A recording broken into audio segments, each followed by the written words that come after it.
السلام عليكم شباب، اخباركم إيه؟ يا رب تكونوا بخير. الرساله دي انا عايز اوجهها لكل طلبه الثانويه ولا لنفسي والله قبلكم. المطلوب مني انا كانسان عادي مسلم ان انا اسعى في الحاجه اللي انا عايز اتخصص فيها، او الحاجه اللي انا عايز منها رزق، او الحاجه اللي انا عايز منها شهاده او او بص في حياتي. تمام. بالنسبه بقى كامتحانات، انا مش بذاكر علشان الامتحان يجي واعرف احله، لا.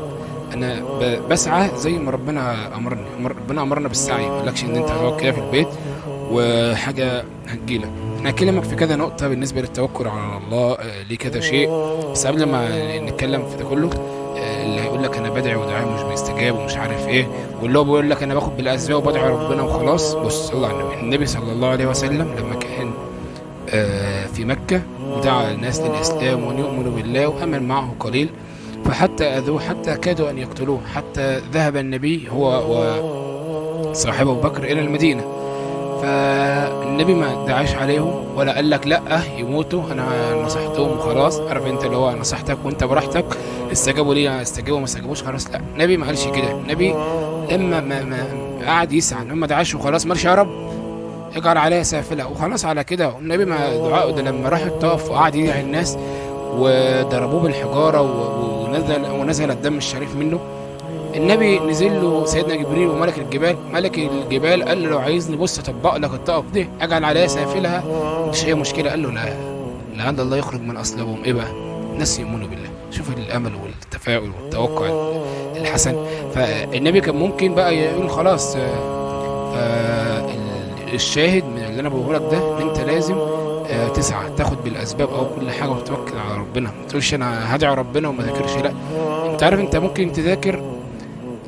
يعني انا نويت مثلا اذاكر في الامتحانات على سبيل المثال، لا والله انا طول السنه بقول لك على سبيل المثال، قلت اخد بالاسباب فعلا واذاكر. ذاكرت 10 دقائق ودخل يقيني في الله انه يقيني. بص بقى، يعني ثقتي بالله دي تهز الجبل من مكانه بقى. بس انا خدت بالاسباب وذاكرت.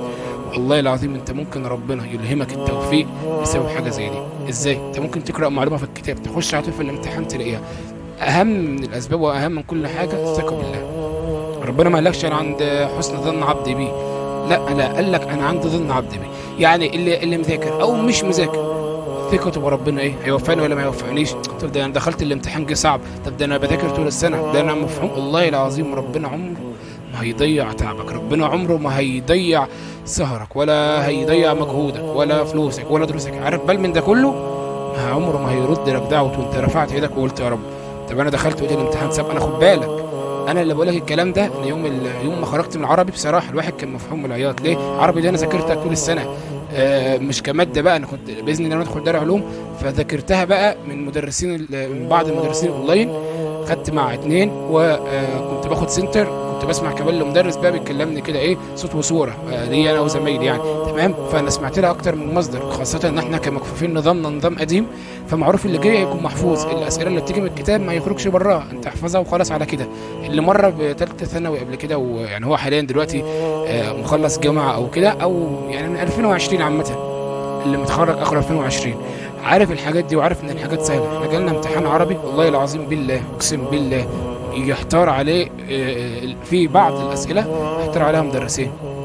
والله العظيم اسئله يحتار عليها الاجابات يحتار عليها كذا مدرس. يعني بص انا بفهمك ازاي. يعني سؤال يحتمل اختيارين، المدرسين يحتاروا فيه، بعض عشان ما اقولش برضك لا، بعض المدرسين يحتاروا فيه. تخيل انت كمدرس عربي يجي قدامك سؤال وانت مش عارفه، والمعروف ان عند المكفوفين بيكون ميسر. المهم الحمد لله عدينا، وامتحنا اللجنه اللي بعدها كانت انجليزي، هم امتحنوا بقى تاريخ وفيزياء. بص الماده دي انا كنت بكرهها، ولا كنت حتى تلاقوني بقول يا انجليزي واعقد منك لم اجد في حياتي وارخم منك لم تكن اللغات، فكنت مصعبا لكل طلبه فكأن تعقيدك في اللغه كطبع اصحاب اللغات. فكنت بقى بزيح بقى في الانجليزي، وسبحان الله خرجت من العربي معيط وزعلان، وخرجت من الانجليزي مبسوط وفرحان. جاي قافيه بالظبط، العربي اتعلمنا بردك منه. فقلت كلمه انا وزمايلي والله قلناها امبارح، احنا صحيح ما لم نوفق في العربي، ومش احنا بس، احنا وكل مش هقول لك بعض، لا بعض دي ما تتقالش. والله العظيم كل مكفوفين الجمهوريه اللي على تواصل معاهم ما هيخرجوش من العربي بالدرجه او ما يحصلوش على العربي زي المبصر. عارف امتحاننا كان اصعب من المبصر بمراحل. امتحان المفروض اللي هو بيجي سهل. انا ليه بقول لك كده؟ بقول لك ايه، ان انا بصراحه روحت متضايق وزعلان والكلام ده كله، قلت لزميلي بس خلاص ربنا مش هيضيع مجهودنا وهيعوضنا في الباقي. فانا قلت لنفسي يعني يا مؤمن ربنا يعني صعب يعوضك في الانجليزي الماده اللي ما فتحتهاش يعني. قلت لا انت قوم صلي كده ركعتين كده وقبل ما تمشي واقرا ياسين والدنيا تظبط معاك. والله العظيم سبحان الله يعني، والله لم الدرجات اللي احسب عليها في الانجليزي ما احسبش عليها في العربي. شوف، فالله سبحانه وتعالى بيعوض. ويوم النتيجه بقى، يوم النتيجه بقى اللي هيكون صعب عند كله وسهل عند كل الناس، هيبقى بالنسبه لها الله اعلم انا هكون ايه. بس كن في بالك وفي قلبك امن الله. قول كده يقيني بان الله يقيني، لا السجع هنا تمام. المهم، فانت ما علينا انا وانت الا السعي. بالنسبه بقى للتوكل على الله في 3 اشياء. اول حاجه ان انا افوض امر ربنا، تمام، فوض امرك يا ربنا. بذاكر والله يا رب علشان ابقى نافع للمسلمين وابقى نافع للناس وابقى نافع لنفسي وافرح اهلي وادخل السرور عليهم. دي لوحدها كده نيه كده كفيله ان الله سبحانه وتعالى يوفقك بعد ما تاخد بالاسباب. تاني حاجه بقى ان انا هاخد بالاسباب، اللي انا بقول لك بقى الحته دي، اخد بالاسباب بس اسباب تكون حلال. وهتروح تغش وتاخد لي سباعه وانا عايز افرح اهلي، لا. لن تنال المعصيه برضا الله فتسحب عليه. يعني ايه؟ انا بلخبط في النحو عشان انا زهقان منه بصراحه. فما هتنالش معصيه، ما هتنالش حاجه فيها معصيه هيترتب عليها حاجات اخرى. بص المثل بيقول لك ايه، من بني على باطل فهو باطل. تخيل ان انت فلوسك كلها تكون حرام باخدينك السماعه دي، تخيل ان انت حياتك هتكون كلها ضيق وهتكون كلها تعب. تلاقي الناس، بعض الناس يقول لك انا مش عارف الفلوس مش مبارك فيها. لا، الاباط اللي هي الكبيره دي، تلاقي يقول لك انا الفلوس ما بتقعدش اخر الشهر، تلاقي يقول لك انا صارف فلوسي على الدكاتره والكلام ده كله. لو دورت في الامور الناس دي هتلاقي بعض منهم، مش هقول لك كله عشان حرام، البعض منهم بني على غش. فانت بتغش تخش الجامعه، غشيش في الجامعه او ما غشيش، المهم انك دخلت الجامعه خلصت الجامعه اتوظفت. اللي وصلك للتوظف ده اللي هي مرحله الثانويه وانت نلتها بمعصيه، فلن تنال او لن تنال السعاده بمعصيه. طيب ثالث شيء ان نرضى. ده بقى اهم شيء من اسباب التوكل. انا خدت انا توكلت على الله وثقت انه يقيني وخدت بالاسباب وما اعتمدتش على الاسباب لوحدها. الرضا اهم حاجه، ارضى باللي كتبه لي. ولذلك كان يقول الشيخ الشعراوي في حديث قدسي، انا رضيت بما قسمته لك راحت قلبك وبدنك. ليه يرضى بقى بما ربنا قسمه له؟ يا عم انا جبت 90، يا عم انا جبت 70، يا عم انا جبت 60، مش هموت هخش الحاجه ربنا عايزها لي. عارف انت لما تكون عند المستر ويقول لك ايه، لا دي مش عليك فمش هيجيبها لك في الامتحان. طب طالما مش هيجيبها لك في الامتحان مش هيديها لك. كذلك والله الله كده، طالما عارف ان دي مش هتنفعك خلاص هيبعدها عنك. وانت ممكن تجيب 90 وما تفرحش فرحه اللي جاب 60، ما هيكونش في قلبك السعاده اللي جاب 60، ما هيكونش حياتك فيها النعيم اللي جاب 60. انا مش بقول لك عشان نجيب 60 و70 والكلام ده كله، انا بقول لك سيب ربنا يختار لك، سيب ربنا يختار لك كل حاجه، سيب ربنا يختار لك درجاتك وحياتك وزوجتك. اهم حاجه الزوجه، والله اهم حاجه الزوجه اختك.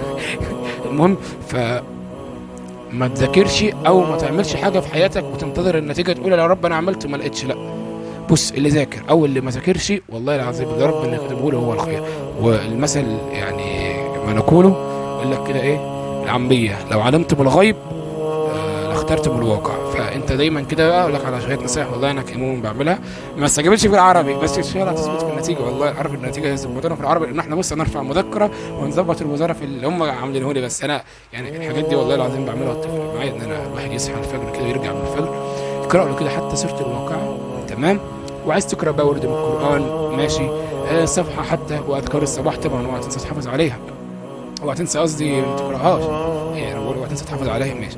وقبل ما تمشي صلي ركعتين قضاء حاجه وانت ماشي في الطريق او قبل ما تخرج من بيتك اقرا ياسين. النبي خد بالك لما قرا ياسين وكانوا قومه عايزين يقتلوه فخرج من بيته وساب سيدنا علي نام مكانه. فلما قرا ياسين مر عليهم كده، رمى عليهم التراب كده على عينهم وعلى راسهم كده، فقال وجعلنا من بين ايديهم سدا ومن خلفهم سدا فاغشيناهم فهم لا ايه يبصرون. فالنبي مر عليهم وهو مشي بقى وعدى الليل والصبح جه واحد قال له كنتوا قاعدين بتعملوا ايه؟ قال له ننتظر محمد. قال محمد مر عليكم ووضع على راسكم التراب ومشي. محمد اللي انتوا قاعدين مستنيينه ده عدى من عليكم كده ورمى تراب على شعركم اهو، وهو شافوه استغرب. فسوره ياسين منجيه والله العظيم اهم شيء. استاذ قال لنا كلمه، قال لنا احنا كان معانا مدرس معانا طالب ما كانش بيذاكر اللي هو او كان مستواه ضعيف بس كان بيسعى علشان يفرح اهله وكده، فكان بياخد بالاسباب ولكن من رؤيتنا ليه كان صعب نقول ان هو هيوفق او هيجيب مجموع عالي. المهم ده جاب 86%، وقال لك ان هو مدرس فشايف مستوى الطالب ده، قال لك ان 86% دي يجيبها صعب. والله العظيم اهم حاجه النيه، واهم حاجه ابعد عن معصيه ربنا. وجزاكم الله خيرا، وادعوا لي.